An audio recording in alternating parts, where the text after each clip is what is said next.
Hi, everybody. Welcome back to CMN 201. And this is for our class for Thursday, the 5th.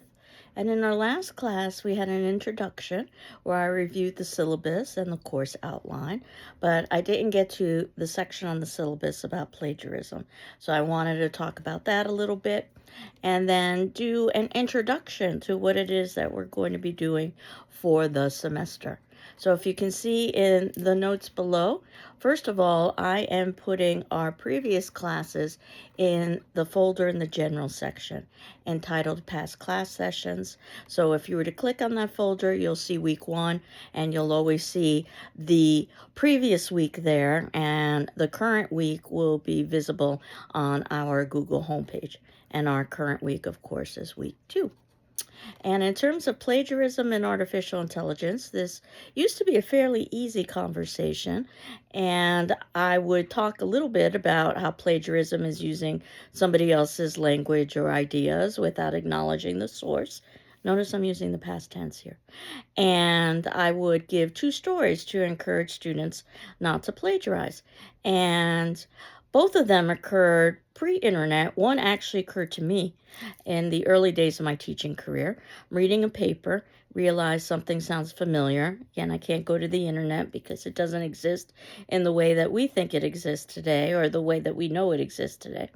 So basically, I had to rely on my memory, and I realized shortly thereafter that this student had taken passages from our class textbook, as if I wouldn't notice, with a few mechanical errors. Whether they were just a sloppy plagiarist or trying to mislead me, I'm not quite certain.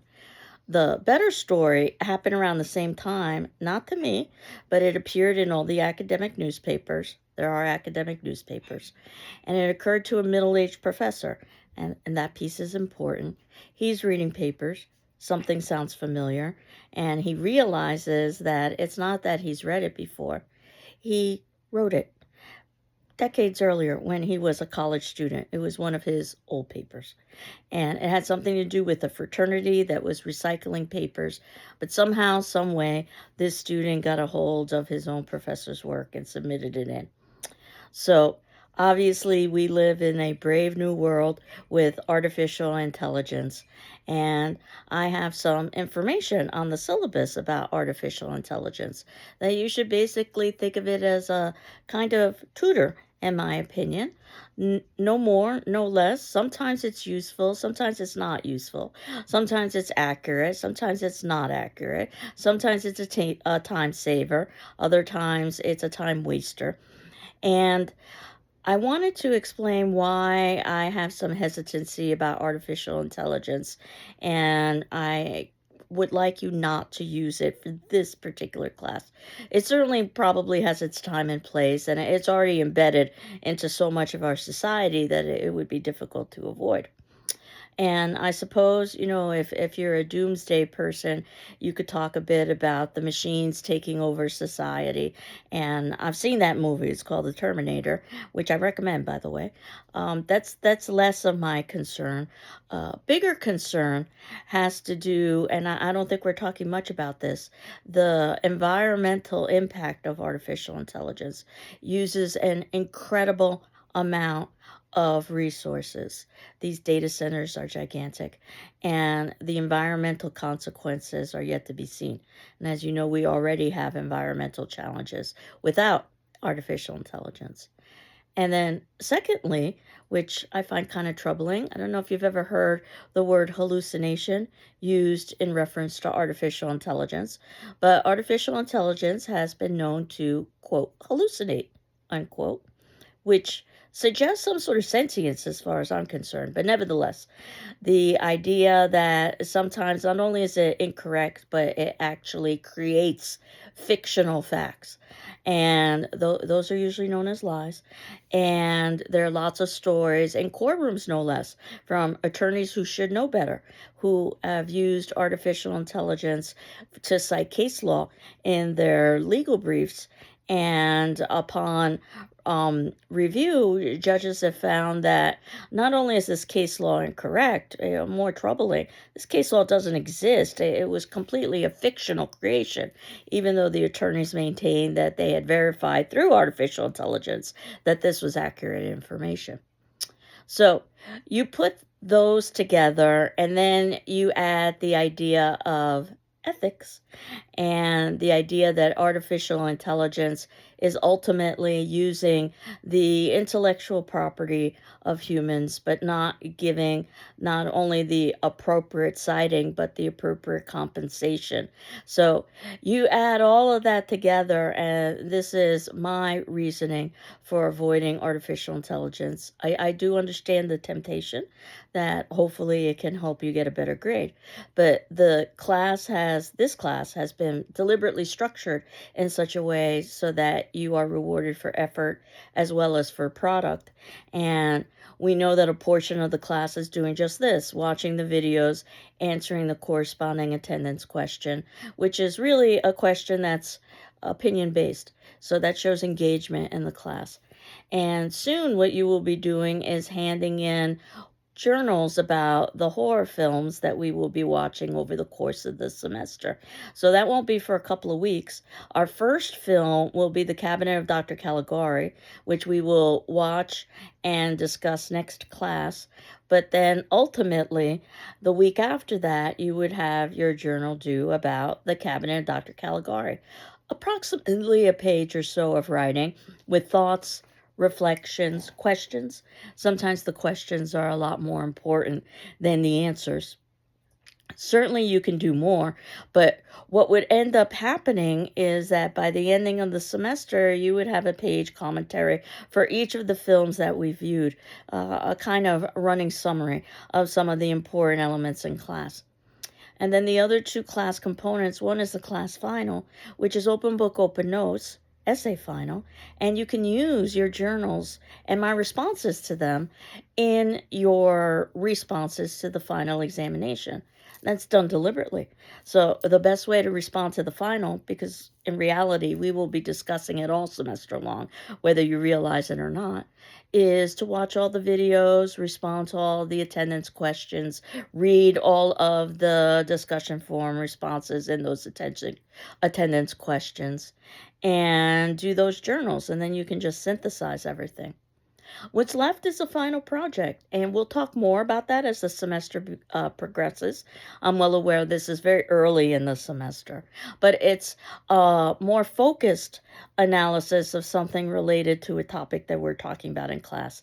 I suspect that many of you will choose to write a paper, but there are more creative possibilities. People have done things like made models and short films, video games, so forth and so on. But you can begin thinking about that, I suppose, from this very moment, but I will be giving you some further information about that project over the next couple of classes. So when you put all of that together, I'm hopeful that you might not be tempted to use artificial intelligence. So in terms of thinking a little bit about what we're talking about today, I had hopefully assigned some readings. I'm well aware people are still adding and dropping and getting texts and so forth and so on. So it's quite possible that you haven't had a chance to either get the text or to do the reading. Don't panic. I wanted to just very briefly talk about a few of the components of the reading. And then I have a documentary for us to watch. And that documentary is based on one of our textbooks, the textbook Nightmares in Red, White, and Blue, which I think serves as a nice overview of some of the elements we're going to be talking about in class.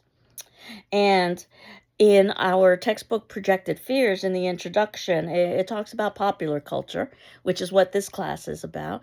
Any, I suppose, group membership could be thought of as culture. And when we talk about popular culture, we usually talk about the masses and what the masses tend to support. And oftentimes that's viewed with a little bit of disdain. And while certainly horror film can be something that is written purely or filmed purely for profit and for entertainment and for what Stephen King calls the gross out factor. If you're familiar with Stephen King, I highly recommend his text Dance Macabre, where he talks a little bit about the history of horror and horror film. Many horror films also serve as social commentary, that the way we can examine our society, it's through its fears. And that is the way that this class has been structured. And you will see that with the films I've selected, I very deliberately selected a film from each decade to try to represent the fears and anxieties of that particular decade. Of course, that's somewhat simplified because fears and anxieties are usually multidimensional. But that said, I think you'll see that these films do more than just try to entertain or to frighten. They do make societal commentary, much like what you would expect in a piece of literature. And by training, I'm an English professor, so we can see the correlation. And we are focusing on the United States, which is a large and broad culture. Of course, horror films are also international. We could have been focusing on that as well. But somehow popular culture has achieved some kind of immortality, that ultimately many of these films, take something like Dracula, for instance, is probably part of the cultural zeitgeist, even though you may never have even seen the film Dracula, let alone read the text Dracula. So these films that we're watching can be allegorical. They can be representational. They can be symbolic. So in other words, abstract. And symbols are very much a literary term where you have something concrete that represents usually something that's abstract. Something like a flag, for instance, which is concrete, representing something like, let's say, patriotism. And some symbols are obvious, but some are less so. And certainly we weren't born knowing these symbols. We were taught these symbols. As we approach Valentine's Day, the symbol of the dozen roses is supposed to represent love. And if you don't believe that, try to buy a dozen roses on February 12th, and you'll see what the prices are as compared to February 16th. But nevertheless, we will talk about the collective fears and anxieties of each generation, of each decade, because basically each decade represents a kind of youth generation. It's not to say that others outside of youth can't watch these films, but oftentimes they attract youth, in part, I think, because they are taboo. And of course, adolescents are trying to push boundaries. It also is an adrenaline rush. It's one of the reasons why people enjoy horror films. It's almost like riding the roller coaster, in that there will be fear, but it also safety, hopefully, if the roller coaster has been inspected properly. And the same with horror and horror films is that, yes, you're frightened, but you also understand that this is fictional, so that you can experience, almost like, as Stephen King says, a kind of dress rehearsal for how you would deal with universal fears. And oftentimes it's been said that the universal fear is death or isolation. And I think we'll see both highlighted prominently in the films that we're going to see. And these films will be familiar because they not only are perhaps part of our cultural understanding, but they will rely on tropes oftentimes because this is a genre. And usually we talk about that in a negative way. However, I'm the first to point to Shakespeare, who followed criteria for his genres of writing, comedies, histories, tragedies, yet was still able to be creative. And I think that's really the key. And if you know anything about the recent film Sinners, which I highly recommend, by the way, it has just been nominated for the most Academy Awards of any film in the history of the Academy. And yes, it is a horror film, but it's so much more if you've ever seen Sinners. Expect some genre blending that you're going to get, yeah, fear and horror, but you're also going to get some science fiction, and you're also going to get some fantasy. So when we talk about the supernatural, we talk about horror in the sense of that which cannot be explained through natural means. as opposed to science fiction, which can also have elements of horror, that science can explain these events, but our science may not have progressed to the point to be able to explain these events. And fantasy is a fictional world. If you think about something like Tolkien, that's basically created a world that does not exist. And you can mix and match these genres. So anybody who's gone on Netflix, you'll see that oftentimes there are films that are overlapping in genres. Frankenstein's a great example where it's both horror and science fiction. And in fact, I study Frankenstein with my students in my women in literature class because it was a text written by a female, Mary Shelley. So, some of the elements that you can expect to find in horror film: monstrosity, which from the Latin means monstrare, which means to show or reveal. And I do think these films show and reveal. Fear, anxiety, threatening of normality or moral order.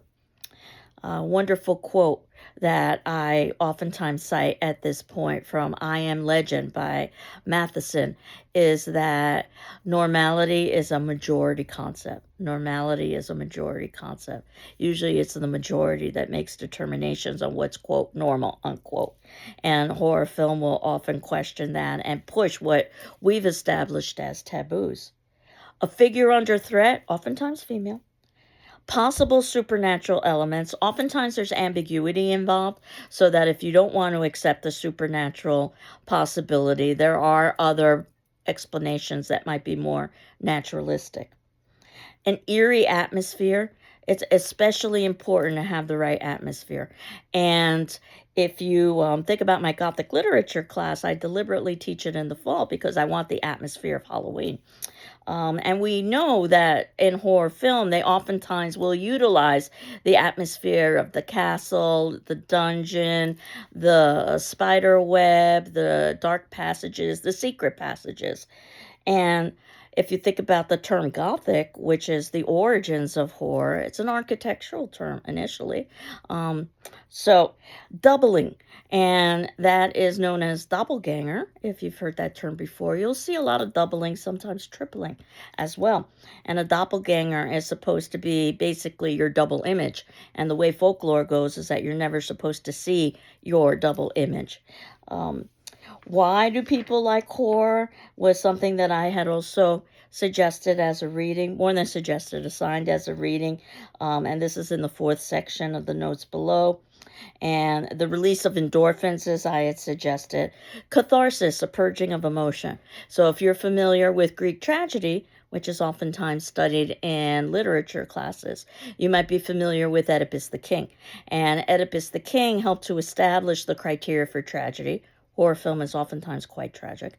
And the idea of the purging of emotion, that you can experience these emotions, which perhaps explains why someone might feel appealed to see a sad movie. I mean, why would someone want to feel sad deliberately and cry? But the idea that you can experience that and know that it's not real, there's a certain level of satisfaction to that.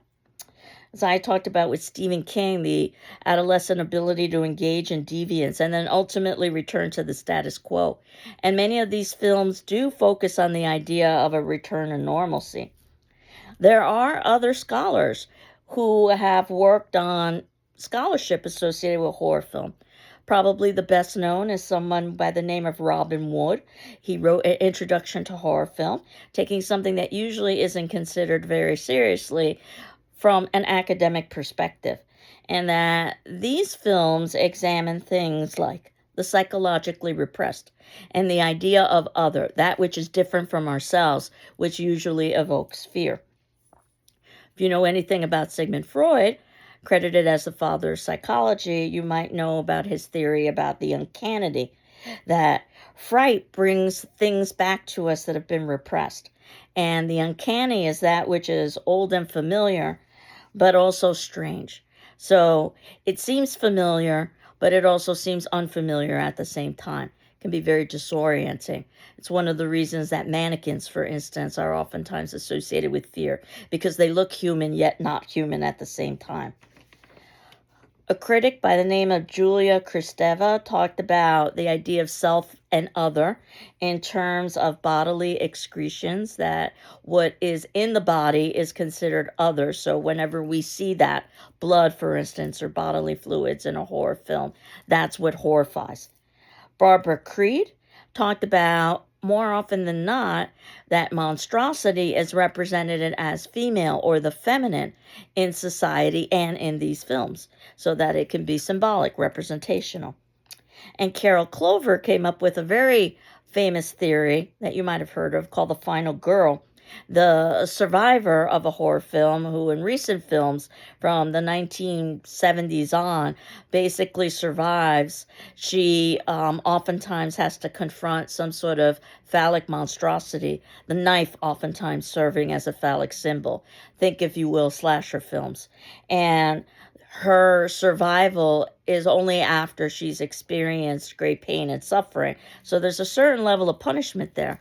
And she's the character who's considered to be the, quote, good, unquote, character. That she's not involved in drug use or sexual relations, unlike her peers, who oftentimes are killed early on in films. So we know that horror film can be maligned and misunderstood. We know that the films have been viewed sometimes as vulgar, and rightly so, and immoral, and rightly so, and crass and violent, and rightly so. But the films we're going to see do more than just that.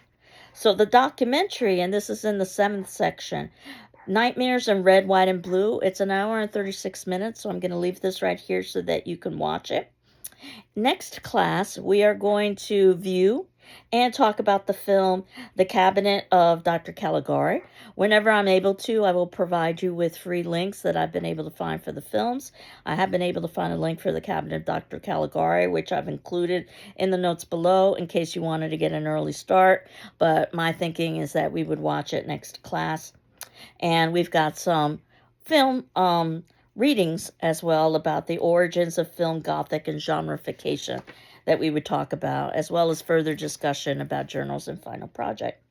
So your attendance question, which would be due Saturday on the 7th, and again, if you need additional time, please let me know. What did you think was one of the most interesting things in the documentary that I'm asking you to watch, Nightmares in Red, White, and Blue, and why? Obviously, no right or wrong answer here. It's based on opinion, and that would be satisfying your attendance question. You're not required to respond to your peers.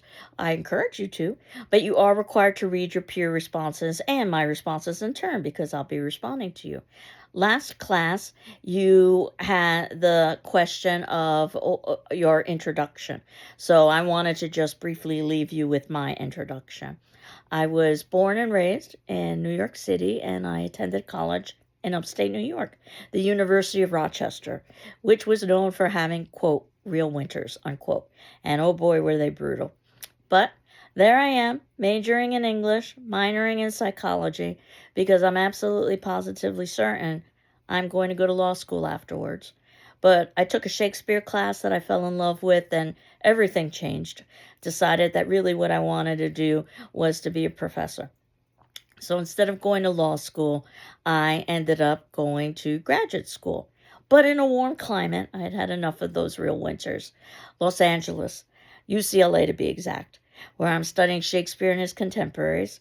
Eventually, I graduate, begin my teaching career, and realize that I was missing some of those winters after all. So I decided to relocate to the East Coast and began applying to teaching positions anywhere on the East Coast. As far as I was concerned, that would be home. And there was a little school by the name of Greenfield Community College that had a position. So you'll know how this story will end. I'd never heard of it before, but I applied and was asked out for an interview.